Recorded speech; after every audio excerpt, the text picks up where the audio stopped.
Hello everyone, welcome to Men on Fire. My name is Mike Aren, a former mechanic and engineer turned transformational teacher. And each week I'll deliver an inspiring message to help you excavate those repressed inner negative feelings and install new thoughts that will finally allow you to truly become the person you were born to be. Hey, one more thing before we get going. Are you feeling stressed, anxious, or frustrated these days?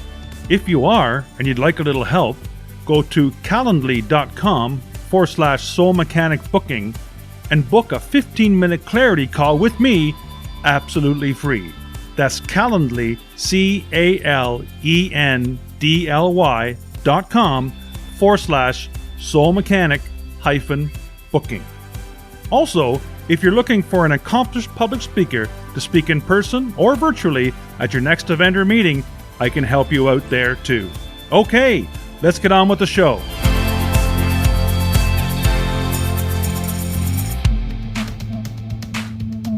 Welcome to another episode of Men on Fire here on Soul Mechanic TV and Soul Mechanic Radio. In today's episode, I wanted to talk about something that's, well, basically because I want to talk about it because it's been affecting me lately, and that is attitude. And in the past, I've used different ways to change my attitude in order to bring my spirits up, to think of more positive mental things. And lately, I've just been a little bit down, lots going on, of course, with the COVID-19 and all those things, wanting to further my reach on my channel and my podcast and coaching people. So I just want to expand that as well. And to be quite frank, it's just not going as quickly as I would like, which, of course, is usual for most of us, right? So I thought we'd talk a little bit about attitude because it's such a huge thing. In my opinion, I think it's the biggest thing or the biggest common denominator why most of us can't get ahead in life and have problems becoming successful, however we define that. And the little difference is the attitude, the big difference in whether it's positive or negative. So there's not much difference between, really, when you think about it, not much difference between successful people and unsuccessful people, because many of the times they're living pretty the same lives. It's just a matter of the way their thought pattern is, and much of that has to do with attitude. So one of the first things we have to realize is that negative is normal. It's absolutely normal to think negative thoughts, and negative things are going to happen to us. That's just the way it is. We have to learn how to handle it. Life will throw us curveballs. Not everything is a bowl of cherries or a ton of fun. It's just not going to be that way. So life throws us curveballs, and we have to try to figure out how to handle that and not just live in it or dwell on it. It's that old adage of, the glass half full or half empty. The pessimist thinks it's half empty, and the optimist thinks it's half full. And they're both right. It's just a matter of attitude. So it starts to come back to us when we see so many negative things in the news. And that's happening so much lately. And I can't blame anyone for really getting down. We started to get a little bit better in a lot of the COVID and coronavirus things, and now it's having a little bit negative effect again. A lot of countries are starting to have more cases for whatever reason. I'm not going to get any of those reasons, and this is certainly not a political statement whatsoever. So I don't want to talk about that, but as victims, we seem like we're victims when we're watching all that negative stuff that's happening, especially on the news, reading it somewhere online, in the newspaper, wherever you're getting that news. It could be Facebook is, terrible for that. There's so much, honestly, there's so much fake stuff on there. Please do not take everything for gospel that you read. It's like one of the tabloids, right? That really, the old Inquirer tabloid that just made up stuff, and hopefully it stuck. And it's the reason that we love to see this negative things that are happening to people, is because then we can say to ourselves, in our minds at least, we're not saying it outwardly, but we're saying in our minds, we're thinking, wow, I'm really glad I'm not that person or those victims of whatever I'm watching. So we're glad we're not them. So then this way we can justify our lives of playing it safe, of not taking any chances. And that in itself is a disease, in my opinion. And that comes back to attitude.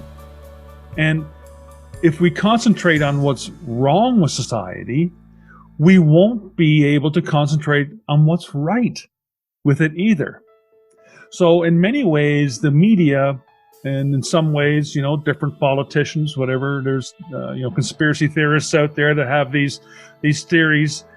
There's governments and entities that want us to just stay busy and want us to be too busy to think of being creative and becoming as powerful as we could actually be as human beings, and just concentrate on all that negative stuff. Feed them the negative stuff. Get them hooked on that, because they'll see that just staying inside and being safe is the way to be, because that's what they've become used to. And Jim Rohn, one of my early mentors, he once said, it's better to live 30 years being adventurous than standing in the corner for 100 years and being safe. So it's really not how long you live then, but how you live. So that again goes back to attitude.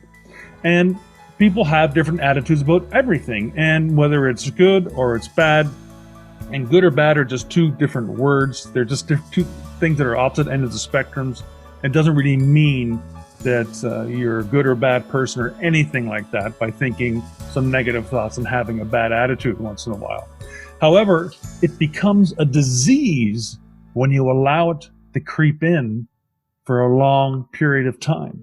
And there's actually 7 diseases of attitude that I'm going to go over very quickly here. We could get into each one of these in depth, and I do some of that on some of my coaching programs. However, right now we're just going to kind of skim over them. So the first disease of attitude is indifference. And if you're indifferent, you just don't care about whether process A happens or process B happens. You just, well, that's okay, whatever Whatever happens is what happens. It is what it is. What a saying, so common saying that is, which really means nothing. It just means you're a fence sitter. But being so indifferent and not caring, it's living a mild form of life. So once again, you're that person that's standing in the corner for 100 years, being fed and clothed and kept warm and living 100 years versus somebody living an adventurous life that's experiencing so many things. And that's the reason we're even here on this planet, is to experience things. So sometimes we have to get out of that indifferent thought pattern and start getting out there and playing the game of life, not just being a bystander. And number two disease, the second disease of attitude, is indecision. And that's when you can't make up your mind. And, you know, a life full of adventure is full of many decisions. If you would live an adventurous life, you've got to make a lot of decisions every day. Where am I going? What will I eat? What will I wear? How am I going to get there? If you're just playing safe, sitting inside on the couch, and the only choice is, salt and vinegar or barbecue chips, or what season of whatever show to watch on Netflix. That's okay once in a while. We all have down times, and maybe we need to relax and veg out on something and not think too seriously about some topics. But we can't live a life like that. What kind of life is that? It isn't a life, in my opinion. And number 3 on the list of diseases of attitude is doubt.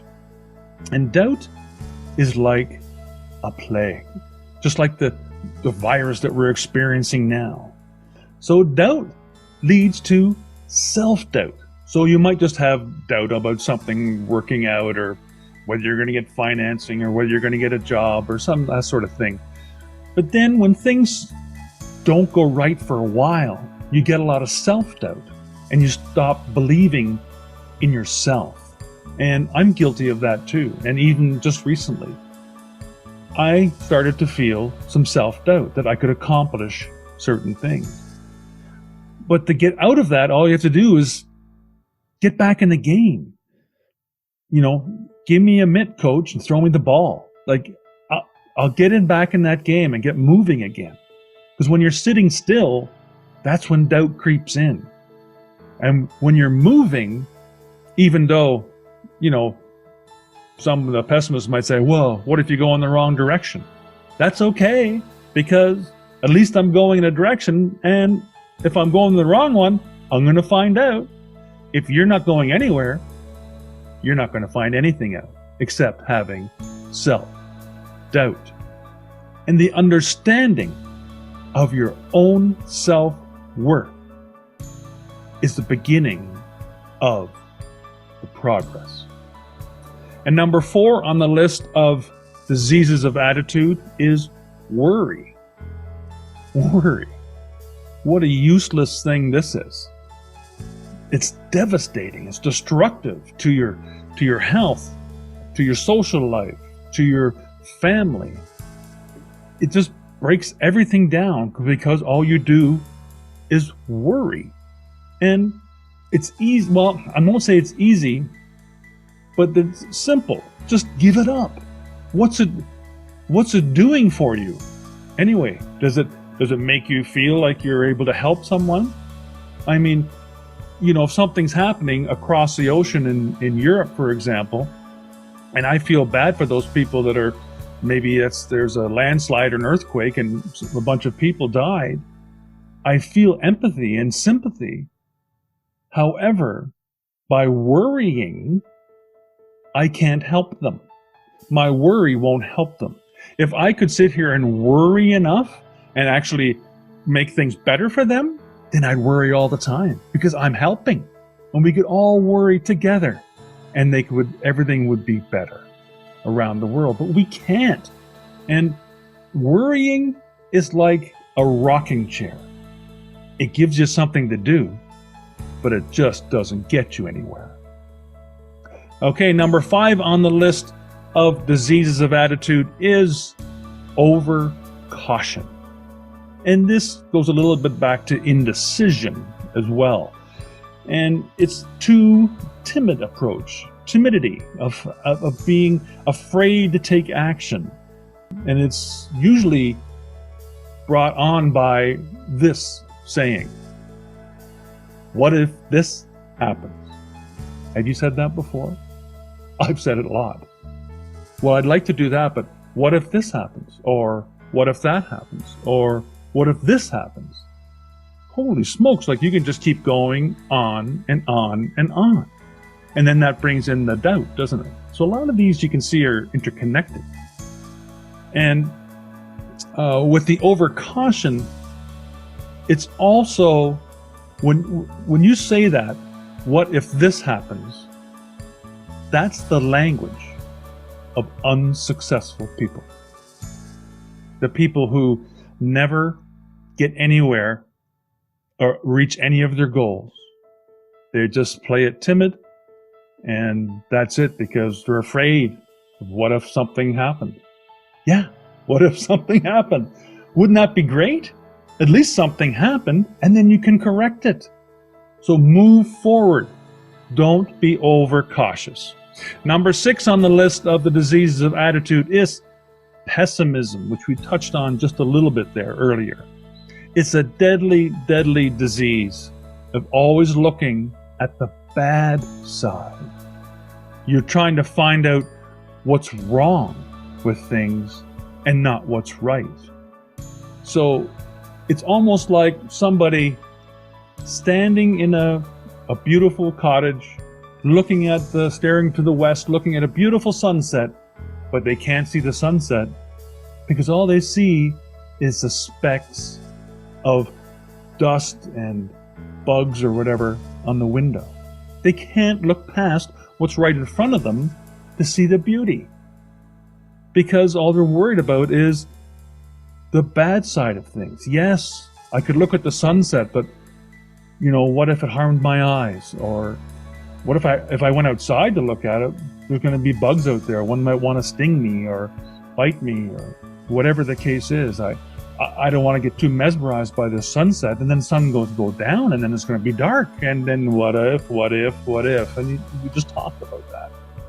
So pessimism, being pessimistic, isn't a good trait. Now, being a little bit cautious about, taking care of yourself and your health and safety of others, absolutely. That's not being pessimistic, but always thinking that something bad is going to happen, not something good, always leads to something bad happening. So once again, thoughts become things. And the last one on the list, number 7 of the diseases of attitude, is complaining. If you spend 5 minutes complaining, that's 5 minutes of your life wasted. Because what has it brought you? It's similar to worry, isn't it? I mean, you can do it all you want, but it doesn't get you anywhere. You just complain about, your car, your spouse, your work, you don't have enough money, complain. Now, there's nothing wrong with getting things out in the open. Maybe make a list of them. I don't like this because of this, because of this, because of this. Now, how can I change it? And that's the key. To complain is to make a list and observe what is not what you want it to be. And then look for ways to change it. But if all you do is complain, it's just a habit. You're addicted to it. And you can't get out of it. So it's like worry. If you can get rid of some of that worry and the addiction to complaining, you're well on your way to making some huge changes in your life. Now, I once read not a poem, but kind of a guide to attitude. And I couldn't find it anywhere, and I couldn't find it on the internet either, but I kind of wrote it out from what I can remember. And this is how it goes. It's just entitled Attitude. And I have it written down here. I'm just going to read it from over here. Attitude is more important than the past. Attitude is more important than money. Attitude is more important than your circumstances. Attitude is more important than what people say or do to you. Attitude is more important than facts. Attitude is more important than intelligence. Attitude is more important than knowledge. Attitude is more important than your IQ. Attitude is more important than skills. Attitude is more important than aptitude. Attitude is more important than power. Attitude is more important than beauty. And if any of you watched the demise of the Toronto Maple Leafs last night on TV, which I saw most of, yes, the attitude of a hard-working group of players, a lunch bucket group of players, not as talented as the Leafs, took them down. They had a ton of skill. They didn't have the attitude or the work ethic to get it done once again. So attitude is huge. And Einstein said this about attitude: weakness of attitude becomes weakness of character. It creeps in there. It's like a disease. And we went over those diseases of attitude. And this was another quote I found online. It was unknown. I don't know who said it. Attitude is a difference between an ordeal and an adventure. And we talked about adventures, right? Having an adventure in your life. So something affecting you, saying like, wow, it's like you're worried about it so much, it's becoming a mountain or a molehill into a mountain, right? And you can't just drift around and be what we talked about with indifferent and indecisive in life, because when you're drifting, it doesn't get you anywhere. You can't get to the top of the mountain by drifting around the bottom in the valley. It just ain't going to work. You have to move forward and find out what attitude works for you. So attitude then is everything. It's everything to you and to your life, to make your life a life worth living. Gain that attitude, that positive mental attitude, PMA, positive mental attitude. Years ago, when I was just out of high school, I went to Toronto, Ontario, and I wrote my life insurance license. And I went to a school, sponsored by an insurance company called a Combined Insurance Company. And the leader of that school was W. Clement Stone. And that's what he had. He actually even gave us little coins that said PMA on it, positive mental attitude. And this man, W. Clement Stone, worked with people like Napoleon Hill. And in fact, they even wrote a book together later. And Napoleon Hill wrote Think and Grow Rich, the classic book on self-development. And, I was exposed to that so early in my life, yet I didn't do much with it. It just didn't click with me, not till later. But I still remember that now. And I thought, wow, it was, my soul telling me, the universe telling me, this is what you need to be talking about. This is what you need to do in your life. But my eyes were closed and my mind was shut to all that. So don't let that happen to you. Make a difference. Grab the attitude you need. Live 30 adventurous years. Who cares if you make it to 100 or 90? It doesn't matter. You know what? None of us are going to get out of this one alive. None of us. That's risk. That's what risk is. Life is risk. Don't be afraid to take risk. It's so risky we're not going to make it. None of us are. You can play it safe and be afraid to do things and have that safe mentality and attitude, but really, getting in your car is risky. Walking across the street is risky. Getting married is risky. It doesn't matter. You take risks every day. So why not take some risks and have an adventure and do what you want with your life? Take control. You can do this. And the attitude comes from our thoughts. And I've preached many times, thoughts become things. And they do. And you could imagine if your mind was a factory and it was, thinking things all the time and producing things. And we put things into our mind, which could be like, news, media, newspapers, whatever it is, whatever we're consuming, we're putting into our mind. And it's like an alloy of metals all going in there, getting mixed up. But they get impure. They're no longer good thoughts. And then because our mind is a factory and we're melting all this metal, picture that as a molten steel factory, a smelting factory where they made steel. And your mind tips down, and through your mouth, this molten steel comes out and goes in these little carts on a conveyor belt. And when it's doing that, it's like your words, and that's what you're speaking. So what you're thinking comes out here, and it's very, very powerful, because thoughts becomes things, and your words bring it to life. So it goes on that conveyor belt in those little carts, and it goes down and becomes things, sometimes manifesting into physical things. Sometimes it just goes along and affects others. What you said affects others. And sometimes it just circles around and comes back again and gets dumped back in. Because it didn't really go anywhere because we were too indecisive. We were too indifferent. We had too much worry. We were overcautious. We were pessimistic. We were busy complaining. And those are the diseases of attitude.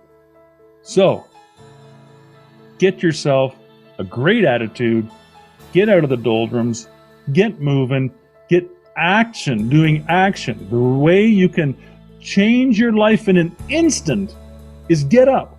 Get up off the chair right now. Whatever you're doing, just get up and move. Nothing happens unless something moves. So, I hope you enjoyed today's episode, and I look forward to talking to you again very, very soon. Bye for now.